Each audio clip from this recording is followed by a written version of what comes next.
Okay, good afternoon. Welcome, everybody. I don't think it's morning too many places in the world right now. So good afternoon. Super excited for chapter 14, the impression of increase.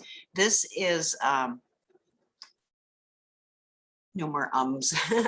This chapter really resonates with me. I do have some questions, which I will touch on the end, at the end. I think I overkill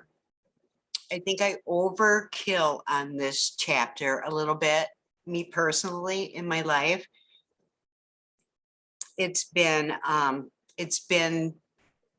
something I've had to work on, and I continued to have to work on it. So let's just get into it. In chapter 13, we talked about getting into the right business. But whether you changed that business or not, doesn't matter. Our actions for the present must be for the current business that we are in. Let me just give you an example. I'll use myself as an example. I work 60 hours a week. Okay. I used to do 2 side businesses, and I don't sit still much. I've got to have something that I'm working towards, I guess, but I don't necessarily put a specific goal in place for myself. Okay. But I always am striving to, what's next. And it doesn't really matter if I'm doing super good financially in a business or not. That part doesn't seem to bug me as much as the thought of missing out on some development, because that has been so big for me. I mean, that has made me such a happier person because of the self-development that we are getting with the mentorship that we get with Robert and Melody and Jenna and Josh and whoever mentors you are dealing with. You know what I mean? That part of this business is worth so much more than any amount of money can bring you. I think just to have that inner alignment, with the source, that is the ultimate, is it not? And I know that everybody on here has felt that at some point.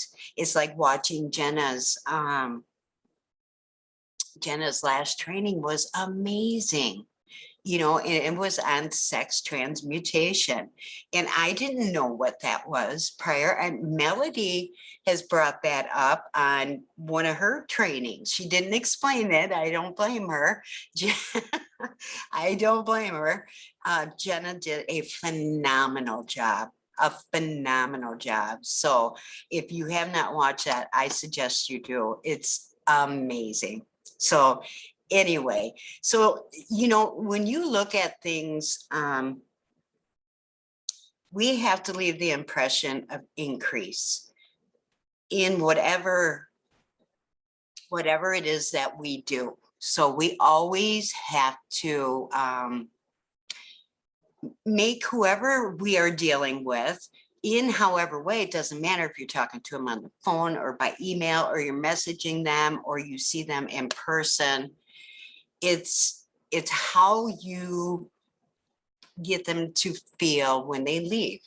You always want them with the feeling that they are increased in their life just by interacting with you.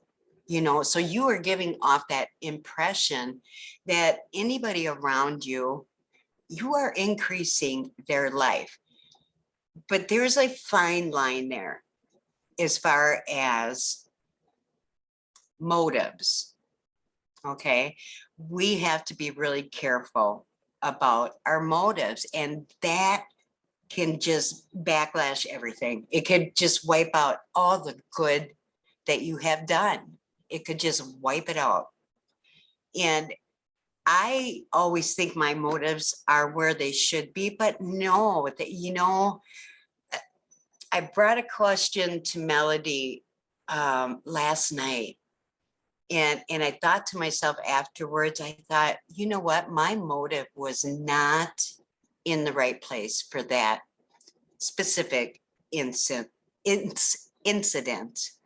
And I had to think about that long and hard and really look deep at where my motives were.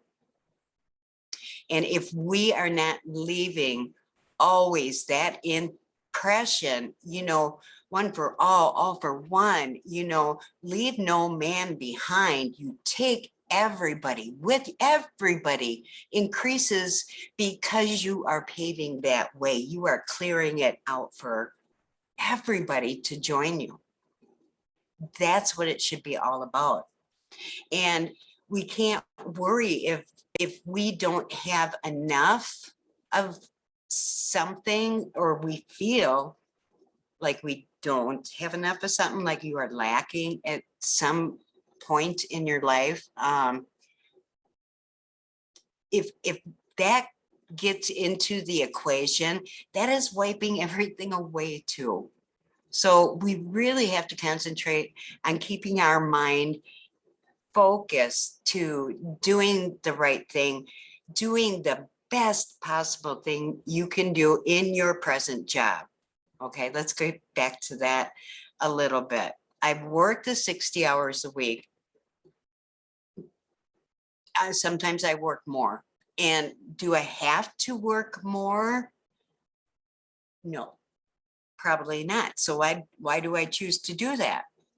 I do my job good during the allotted time. I do my job very well.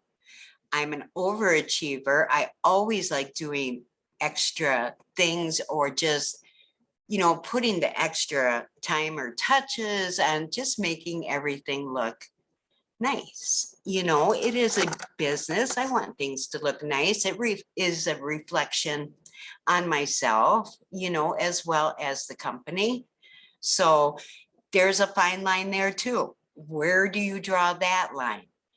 To know that you are doing the best that you possibly can do in your current present situation, your job, your home, your family, to know that you are doing the best that you can possibly do. And if something, you know, is not done that day, just like chapter 13, that it's like a failure.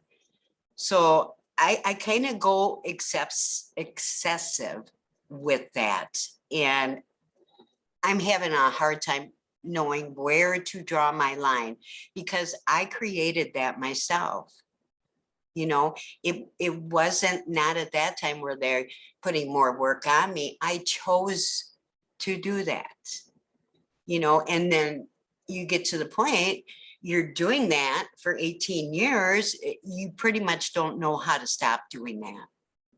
Does that make sense? Maybe that's an excuse, I don't know, but let's move on. There is this one part in the book that I really wanted to touch on. This is cool. The desire for increase is inherent in all nature. It is a fundamental impulse of the universe. All human activities are based on the desire for increase. So they're always looking for more food, you know, a better shelter, maybe a nicer car, you know, just more clothes, whatever, more luxury, more wealth, more life. You know, everybody is seeking more life. Every living thing is under that necessity. So as soon as this, I think this is why some people are afraid to retire, you know, because it's like, I don't want to slow down. I know what's going to happen, you know, disillusion and destruction to death sets in, you know. I mean, if you go to an active, do you know what I mean? I'd be afraid to retire for that reason as well, a little bit. But however, I am going to retire. I'm not going to let that stop me. So I can figure out things to do. Man instinctively knows this. So it's this law of perpetual increase is set forth by Jesus in the parable of talents. Okay, that kind of stopped me. And I'm like, okay, what is Jesus in the parable of talents? What does that mean? Well, a parable, I don't know if anybody knows what that is, but it's just another word for a story. A story. And Jesus in the parable of talents. So what came to my mind was the boy who cried wolf. Okay, so what that just means is it's a story with a lesson involved, a story with a lesson. Okay, so I just thought that was really cool. There's a few more things here. I do want to get to this part because this is super crucial, and I touched on it a little bit already. Serious cautions in regards to the motives. I had this written out and I kind of got into it before I got there, but beware of the insidious temptation to seek the power over other men. Nothing is so pleasant to the unformed or partially developed mind as the exercise of power or dominion over others. The desire to rule for selfish gratification has been the curse of the world. I don't know. That's about what I got on chapter 14. Actually, I could have talked about this chapter for probably an hour, but I am anxious to hear Melody's take on this as well as everybody else's. And I do have a question I would like to ask as well. So who wants to come up first?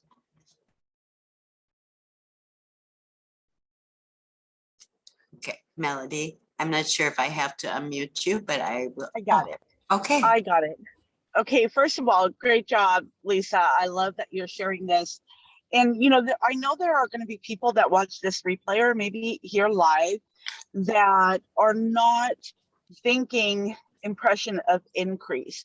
And, when I read this, the impression I get is to give the impression of increase away. So, and that's what I got from the very beginning. And I had a very good conversation with Robert about this, pretty in depth. And it is about how we do for others, what we give to others. And if you think about this, and if you've ever had a conversation or been on a live with Robert, you already experienced that what Robert shares is always to encourage others and to let them know that they can have more. Now, when I first started hearing this, to be perfectly honest with y'all, I wasn't thinking about helping others to increase. My mindset was I needed to help me increase. I needed to have that increase in my life. How can I give it to other people until I have it myself? And I was so wrong, so wrong. And as I learned from Robert, and if you think about this, think about the conversations maybe you've had with him. He's always giving you that impression of increase. Whether in your life, I mean, mostly it's about life, right? That abundant life, that how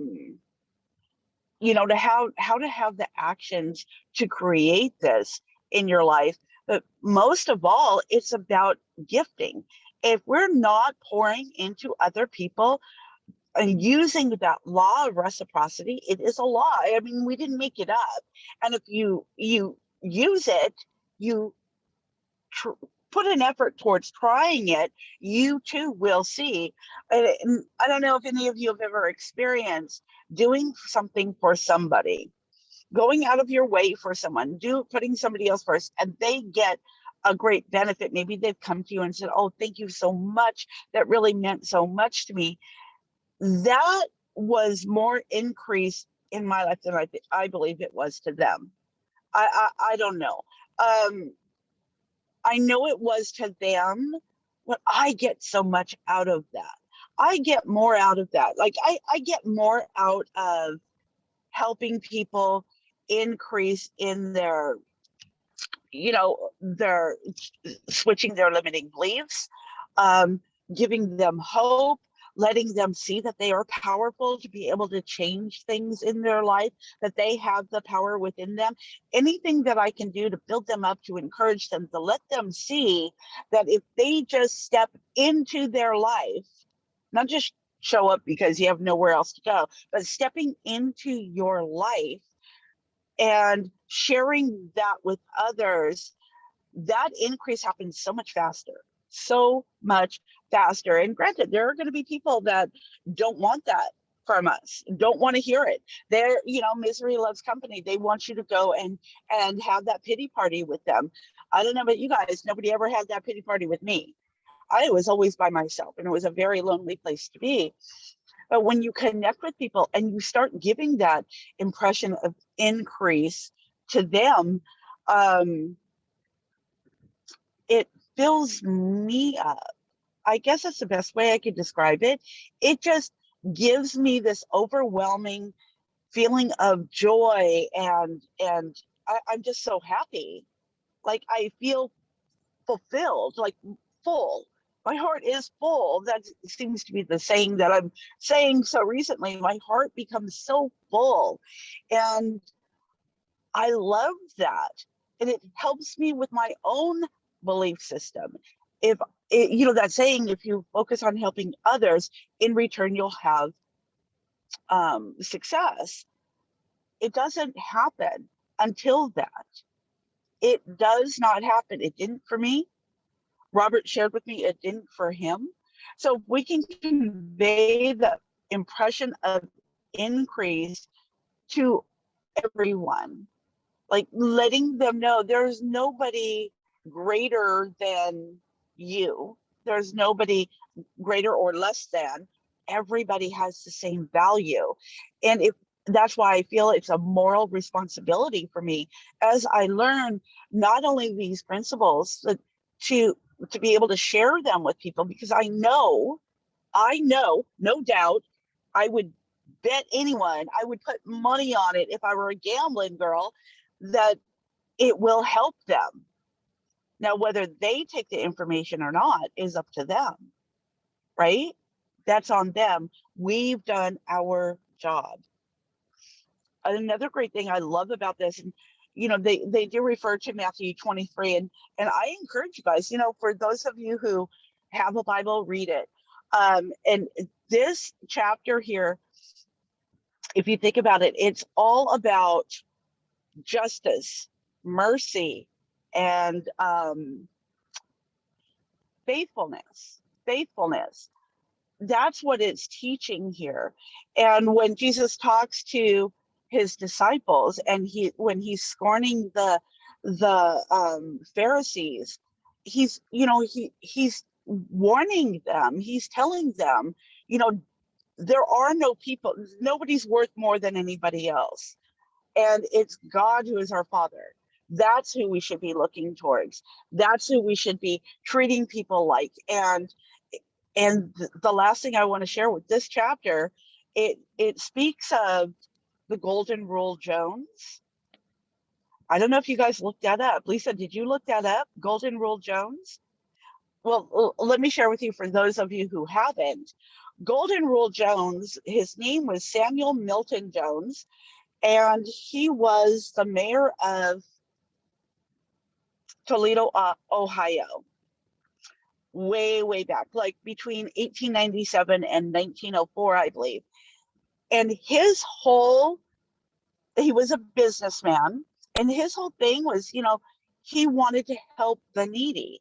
He had a lot of people, a lot of employees. He wanted to help them, and he promises them, look, you show up, you do your job to the best of your ability, and I will reward you, not just with payment, but with other things.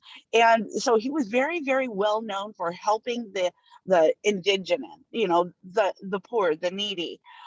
And he really set a standard for others to follow. So the golden rule is really to um, treat others and help others to the best of your ability. Now, if you actually look the story up, he wasn't giving handouts.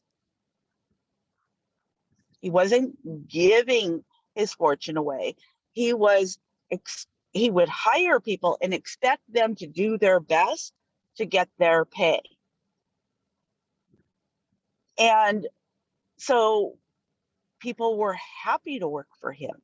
People felt a need to work for him because he enriched their lives, not just with a paycheck, but he would do other things. He would provide other things that they needed for their families because they were doing their best.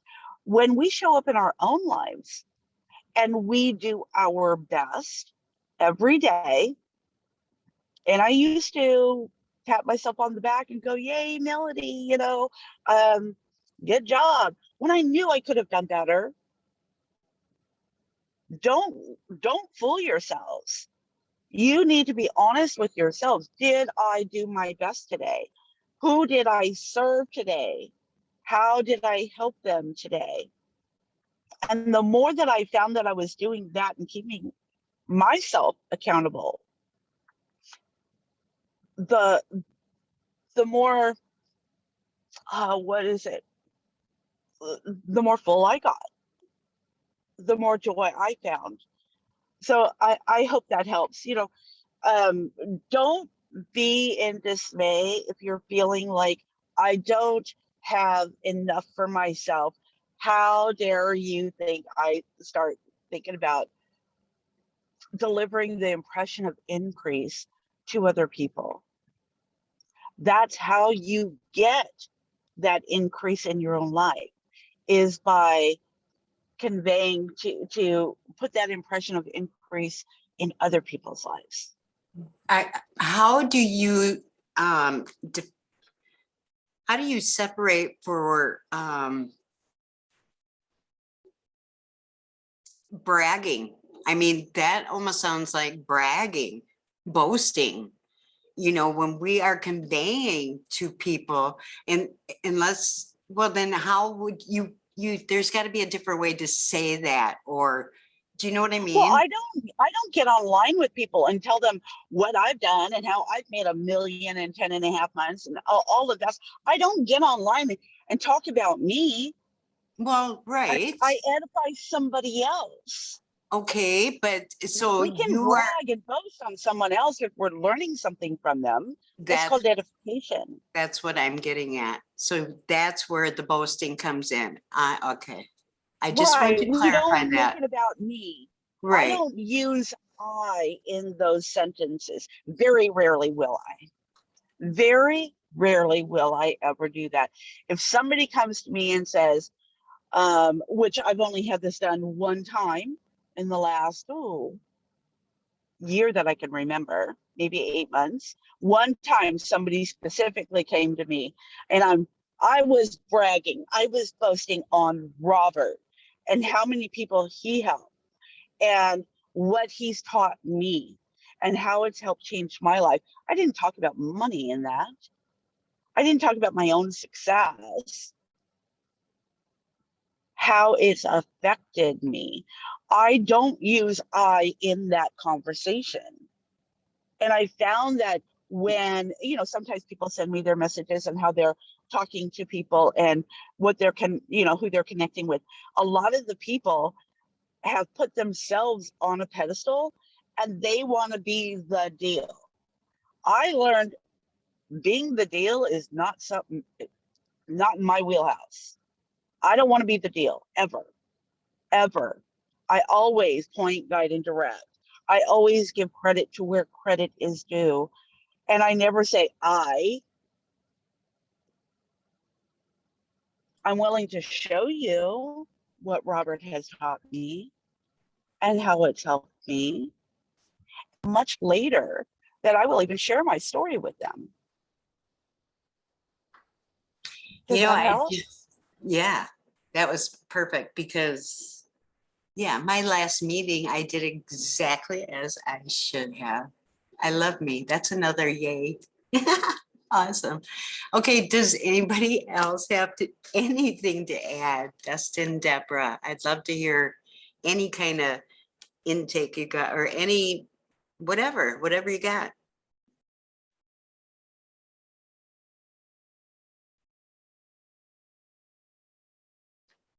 Hey, Deborah. There you go. Hold on. Hold on. You're not talking yet. Here. No. Let me see if I can do it. Unmute. There, did I get it? I Yes. think I got it. Lisa, thank you so much for your authenticity and your vulnerability. What you shared at the top of this really ministered to my heart. Melody, you're just a gem. It is so good to see you on here. You give me hope and inspiration all the time. I just want to thank you guys. I'm feeling a lot of gratitude right now. Thank you. That's all. Thank you for showing up, Deborah. That's awesome. Awesome. Okay, Dustin, you want to just pop out and say, hey, how you doing, buddy? What's up? Can you hear me? Yeah. Okay. Yeah, I have nothing to share. I had some questions, but they were all answered from you great. and from Melody. So Okay. thank you. Very good. Awesome.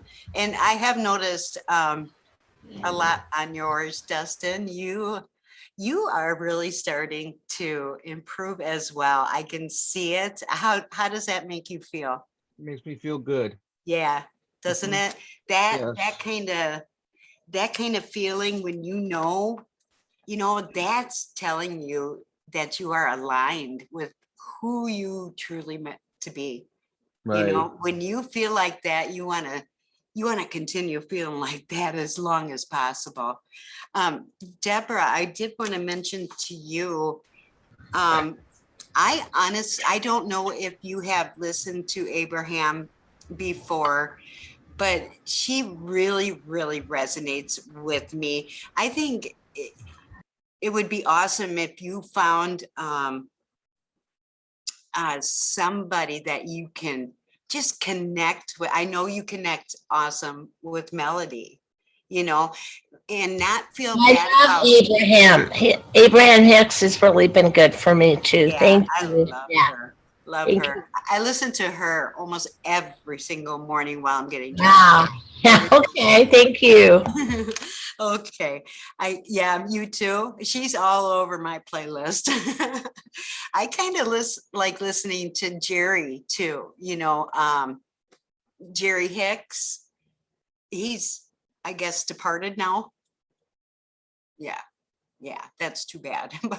That would have been cool. That would be awesome to meet her one day, would it not? That would be phenomenal. Okay, we're going to wrap this up. Next week is chapter 15. And then the following week, that is the final. We're going to wrap 16 and 17 together, hopefully in a pretty little bow. And we will discuss at that point what's next. Okay, if anything or whatever. Okay. Thanks, you guys, for hopping on here. I love all of you. Have a great rest of your weekend. Okay, bye. Have a Goodbye, great everyone. weekend. Thank you, Lisa. Bye. You're Great to see you welcome. here. Love you guys. Love yous.